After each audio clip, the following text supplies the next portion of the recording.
No vídeo de hoje eu vou te mostrar como armazenar dados na memória EEPROM do seu ESP8266.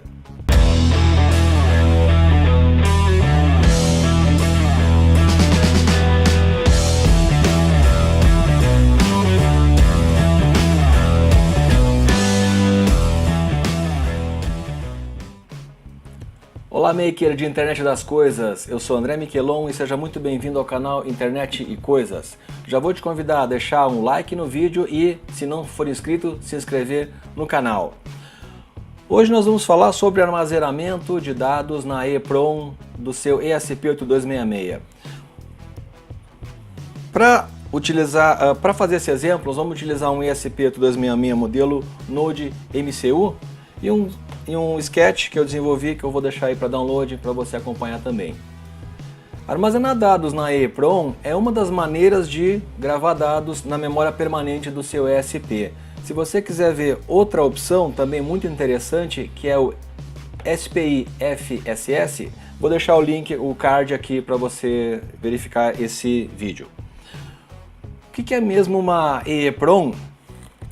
Uma EEPROM é uma Electrically Erasable Programmable Read-Only Memory.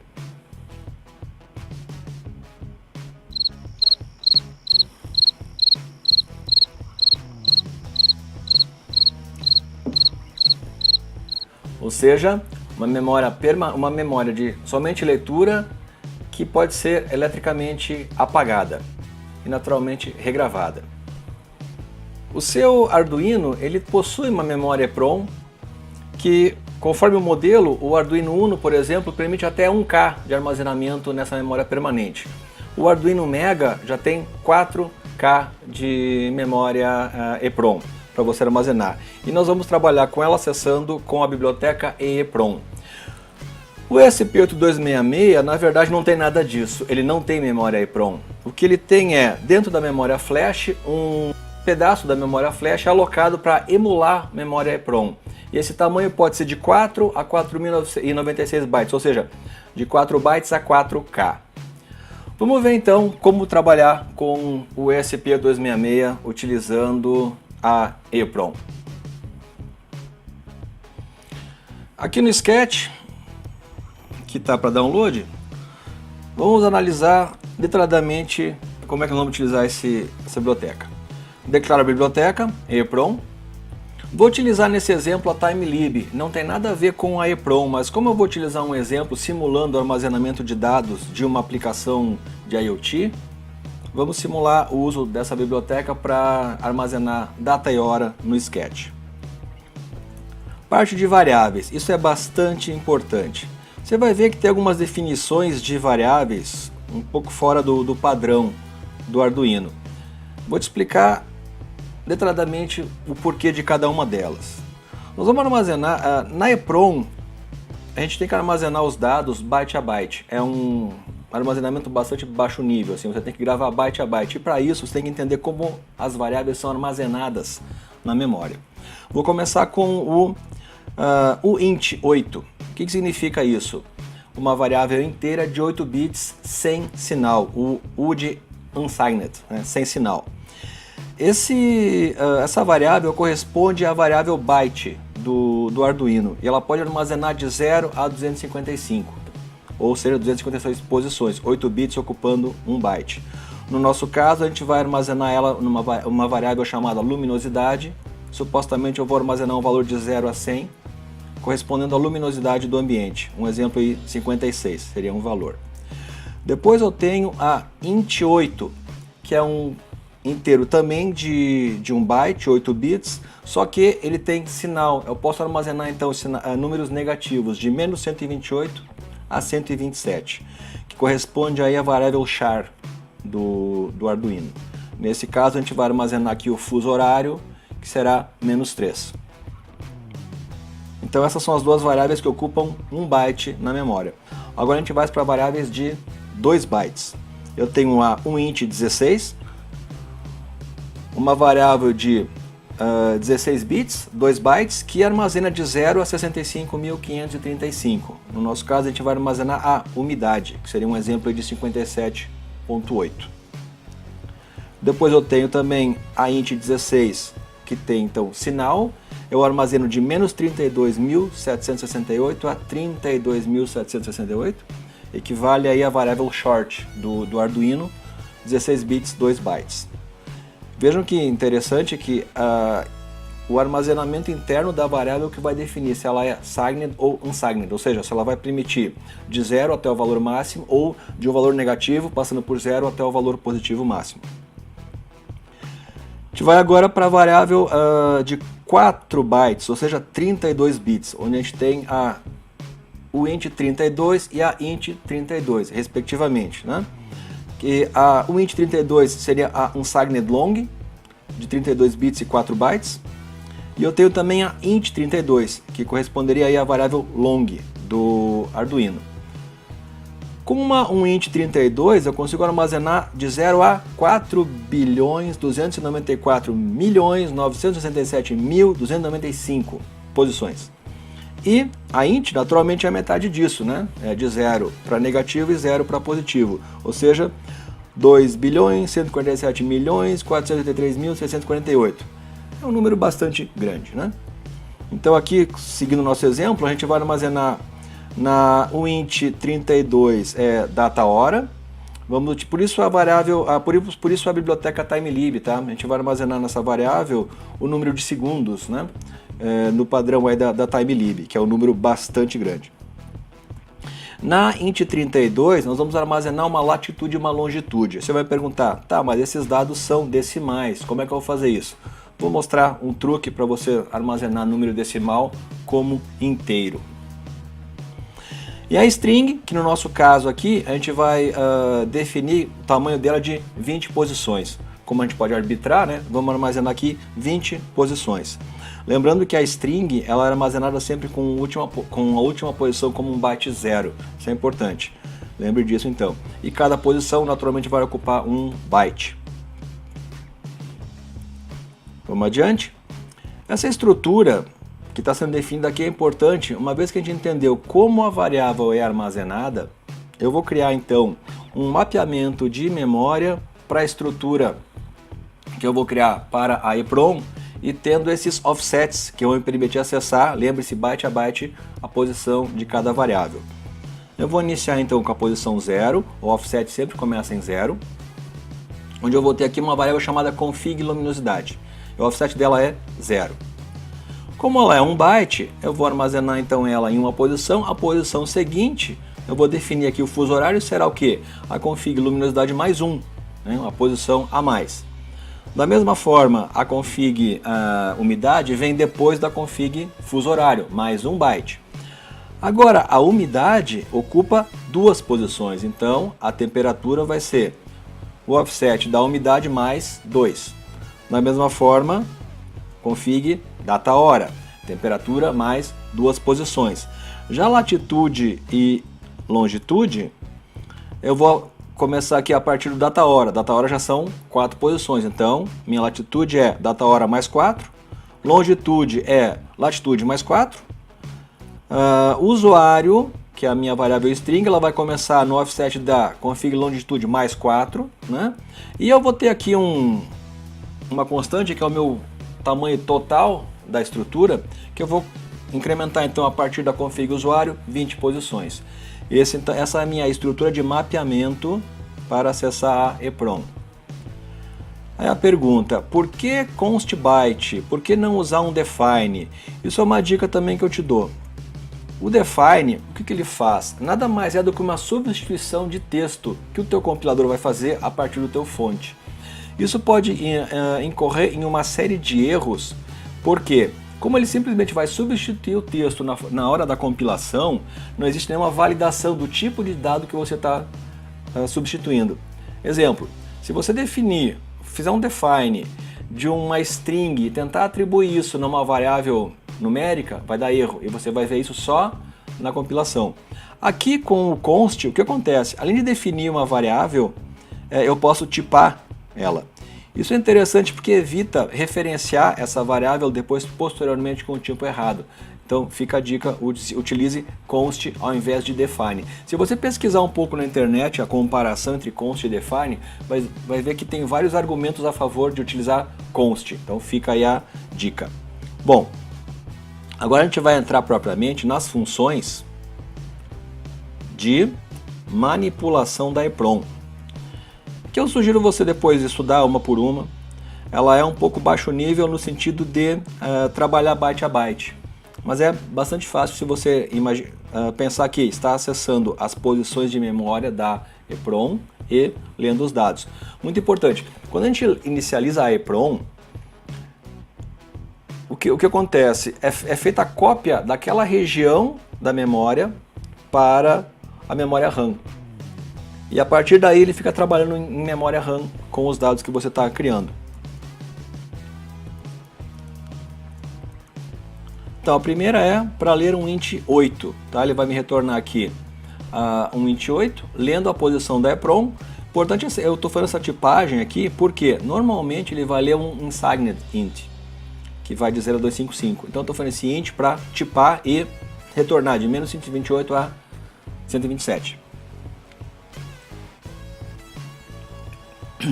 A outra função que vai me retornar o unsigned é mais simples, não preciso fazer a tipagem, eu simplesmente leio o offset. O parâmetro dessas variáveis é sempre o offset. Aqui a diferença para a write, né? Eu estou lendo aqui o get, aqui a write, também lendo o byte. Vejam que eu estou utilizando um outro truque aqui também.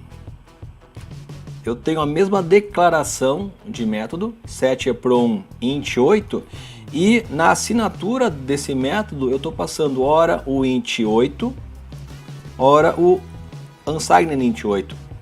Isso é interessante porque a gente pode declarar uma função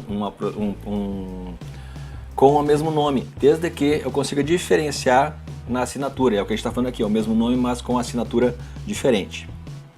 A gente vai gravar aqui os dados. Vamos agora para 16 bits. As duas funções aqui. GetEPROM int 16, GetEPROM int 16. Qual é a sacada aqui? A gente vai ler 2 bytes da posição e vamos compor aqui utilizando a função word. Eu leio o byte mais significativo e o menos significativo e componho ele em uma palavra e retorno o inteiro. Então eu leio aqui com a função word, faço a tipagem, né, para short, para ter o inteiro com sinal, e se eu leio somente a word sem tipar, eu vou obter o unsigned int 16. Então 2 bytes. O set da mesma forma, gravo o byte high e o byte low. E com o mesmo truque, né? Tipando ele ora como int, ora como unsigned int. Ah, bacana. E agora a gente vai para 4 bytes, né? Uma variável de 32 bits. Não fica muito diferente. O que a gente tem que fazer é, lembrando que eu tenho 4 posições para gravar, a gente vai usar um artifício aqui de deslocar esses bytes sempre 8 posições, 8 bits, e ler ele como um único byte. Então o que eu faço aqui? Eu inicializo essa variável L e leio a primeira posição do offset. Desloco ela 8 bits para a esquerda, então tenho meus 4 bytes, rolo ele 8 bits para a esquerda, leio o byte na posição offset mais 1. Desloco mais 8 posições, 8 bits, leio offset mais 2. E por último, desloquei então 3 bytes, né? Leio o meu quarto byte no offset mais 3. E retorno o long, que eu defini anteriormente aqui, com o meu inteiro de 32 bits.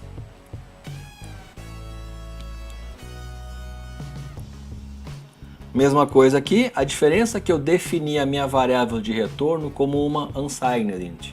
Então eu vou ler de 0 a 4 bilhões.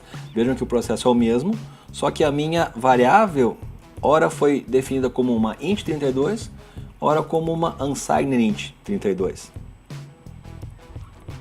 E o 7, como é que eu faço? O contrário. A gente grava byte a byte, só que então lendo o byte da posição e deslocando a variável. Lembre que quando eu vou converter uma variável de maior tamanho em um menor, ele sempre lê da direita para a esquerda. Então, o que eu faço aqui? Eu leio o byte, que é a posição menos significativa, por isso que eu estou gravando de trás para frente, vamos dizer assim, né? Na posição 3, desloco para a direita, gravo a posição 2, desloco mais um byte à direita, gravo a posição 3, e por último, desloco e gravo a posição 4. Mesma coisa com a unsigned int, a diferença é só na tipagem da chamada da variável. Ah, legal, e a string, como é que eu faço? A string, bastante simples, a gente vai fazer um loop. Lembrem que eu falei que a string termina com a posição em 0. Então a sacada é essa, testar quando o meu byte lido for 0 para identificar o final da string. Então eu faço aqui um while.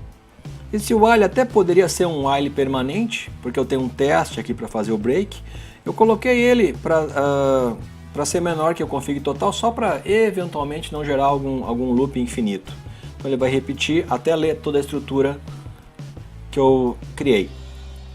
Testo então, se o meu byte lido for 0, eu saio do loop, porque eu cheguei ao final da string. Se não, eu vou aqui incrementando byte a byte, caractere a caractere, nessa variável string que eu defini anteriormente como vazia, e retorno ela aqui no final da variável. Então bem simples ler, fazer esse loop de leitura. O set nada mais é do que o contrário. Eu passo a string e aqui eu faço um loop.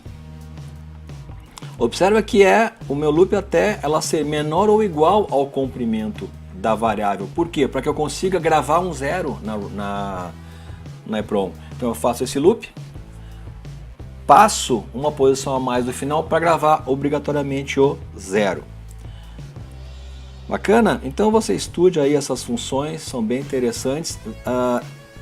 Todo esse código vale para Arduino também, essas funçõezinhas aqui. Então você pode utilizar aí essa ideia de gravação do Arduino, no Arduino.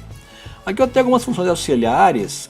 Essa aqui ela vai fazer o que? Ela vai utilizando as funções lá da biblioteca TimeLib, transformar em string aquela variável data-hora que a gente está utilizando, tá? Então você pode utilizar também, fica uma dica de uma função bacana para mostrar data-hora. Esses show variables nada mais é do que fazer um print, né? Para exibir aqui luminosidade, fuso horário, umidade, temperatura, data, hora, latitude, longitude e usuário.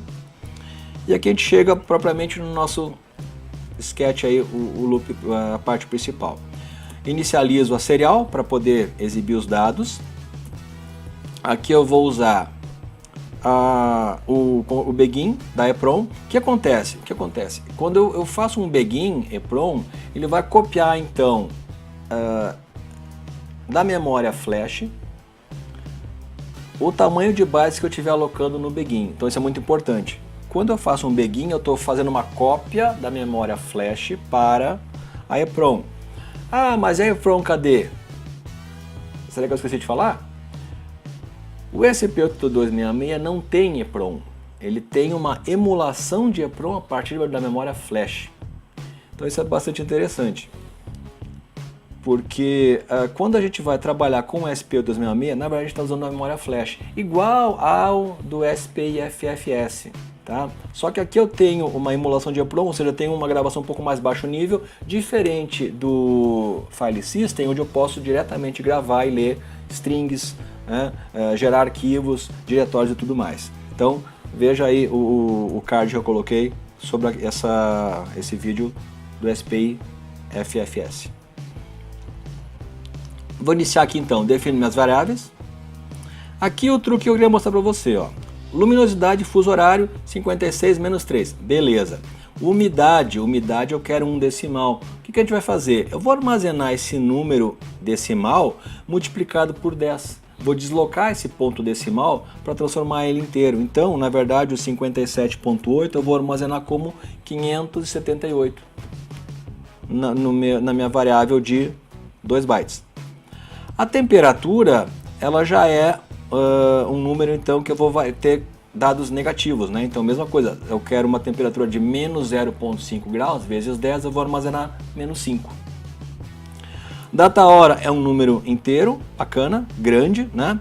E a latitude e longitude, opa, são números decimais e que podem ser negativos. Qual é a sacada aqui? Eu vou multiplicar então, quantos decimais a gente tem? Ó, 6 decimais. Eu vou multiplicar por 1 milhão. 1 vezes 10 na 6, que vai me deslocar essa vírgula para 1, 2, 3, 4, 5, 6 casas. E eu vou armazenar esse número como menos 29.820.297.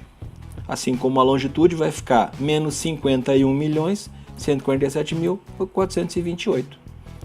Então essa é a sacada para você armazenar números decimais como inteiros. Vou deixar também outro link aqui falando de performance.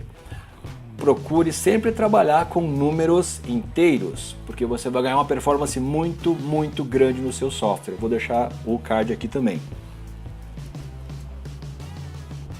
Então, seguindo, inicializamos a variável. Vou fazer o show variables para mostrar os dados. Vou gravar, aqui chamando uma por uma, as gravações dos tipos diferentes de variáveis. Vou comitar aqui, isso é importante, se você não fizer commit, seus dados vão ficar só na memória RAM, você vai perder quando desligar o seu ESP. Então o commit efetivamente grava da RAM para a memória flash. Isso não existe no Arduino, então cuidado, lembre-se de sempre fazer a gravação, explicitar a gravação dos dados quando utilizar o ESP266. Eu vou então zerar as variáveis, só para ficar explícito, né? Vou exibir as variáveis zeradas e vou ler os dados da EPROM.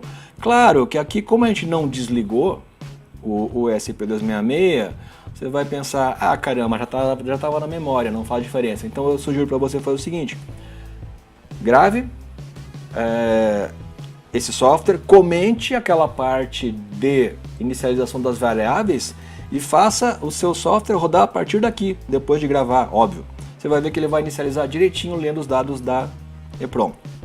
Faço o show variables e faço um loop aqui infinito só para ficar exibindo os dados. E assim a gente tem no detalhe aí o sketch que eu vou deixar para download. Vamos ver o resultado agora desses dados. Tenho ele aqui. Meus dados iniciais então. Luminosidade, né? Aqui a data hora impressa bonitinho com aquela função de data hora para string. Limpo todas as variáveis, explícito, né? E aqui a gente tem os dados lidos da EPROM, lidos novamente aí direto da EPROM. De novo, como eu falei antes, comente essa parte, né? Uma vez que você já gravou e rode direto, inicializando o ESP, você vai ver que ele vai ler direitinho aí os dados. Então essa é a dica de hoje, trabalhando agora o ESP8266, utilizando a EPROM, que na verdade é a memória flash, e aí você escolha qual a solução mais adequada para a tua necessidade, utilizar o SPI File Flash System ou utilizar EPROM. Normalmente você vai usar EPROM para quê? Para guardar parâmetros de configuração, parâmetros de setup da sua aplicação. Isso é interessante. E vai usar o File System para dados mais nobres, vamos dizer assim, um log, armazenar uma página web que eu posso gravar diretamente como um arquivo. A gente demonstrou também lá como gravar, fazer o upload direto de arquivos já para o SPI FFS. Então aqui a EPROM, o ideal é para a gente armazenar dados de configuração. Fica a dica e até o próximo vídeo. Muito obrigado. Novamente, eu te peço para comentar esse vídeo e se não for inscrito, se inscreva no canal. Muito obrigado e até a próxima. Deixe o seu like, assine o canal e marque o sininho para receber as próximas atualizações. Muito obrigado e até o próximo vídeo. Deixe o seu like. Deixe o seu like, comente. Se não for inscrito, não.